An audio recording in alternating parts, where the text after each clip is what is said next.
Sa magandang hapon, no? Update lang tayo. Inactive na sa huling hantungan ang mga PNP personnel, lalong-lalo na si Police Chief Simafranca doon sa kanyang huling hantungan, no?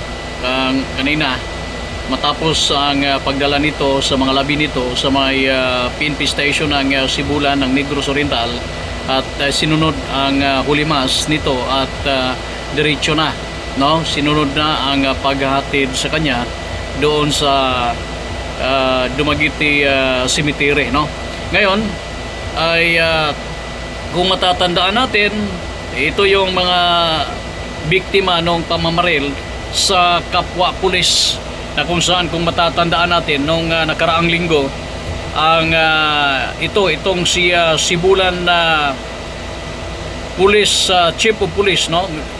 Sibulan Police Station Chief of Police Simafranca ay isa sa mga nabaril at kasama ang dalawa pa na sila ang dalawa pa na siya Police Sergeant Police Senior Master Sergeant Tristan Chua at Patrolman Ray Albert Timblor, na kung saan ang suspect ay siya Police Staff Sergeant Saicon, na siyang namaril ng isa pang biktima na babae doon sa isang bar sa part ng Sibulan pa din, na nagngangalang Sheila May, no? Ito ay hindi taga Negros, na sumuko naman agad, no, sa Tanhay Municipal Station ang suspect. Kaya't ito guys ay sana naman ay hindi na ito mangyayari pa sa kahit saang lugar na sa Pilipinas, dahil napakasayang ang buhay, no? Lalong-lalo na itong taga-implement ng tagabantay ng taong bayan, lalo-lalo na para ma-maintain yung peace and order ng bawat lugar na kanilang nasasakupan, no? Masakit na isipin na marinig natin ang mga balita na kung saan lalong-lalo na merong, yung kailan lang, kahapon lang, di ba, merong pulis na sinaksak yung kanyang kapwa pulis mismo sa loob ng Krame, no, sa Camp Krame. Tapos pangailang oras lang meron ding napabalita na isang pulis na nabaril din ng kanyang kapwa pulis dahil hindi na nakikilala. Ayun, akala kalaban, no, doon during the operation.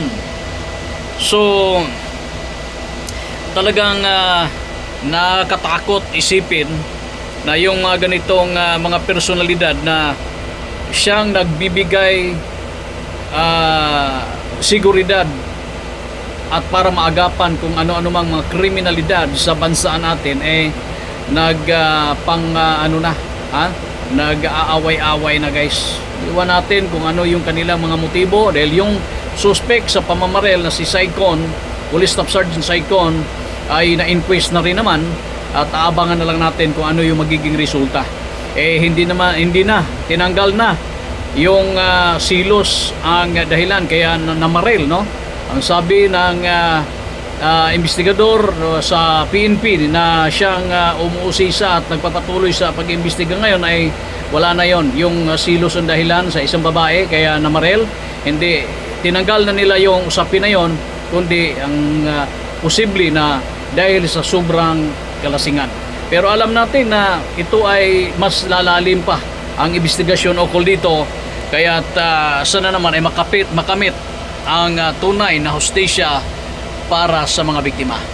Guys, maraming salamat. Sa di pa nakapag-subscribe sa atin, please subscribe po sa ating channel, ang Jim5 TV, at huwag niyong kalimutan na i-click yung ating notification bell para naman po maging updated po tayo sa ating susunod na video.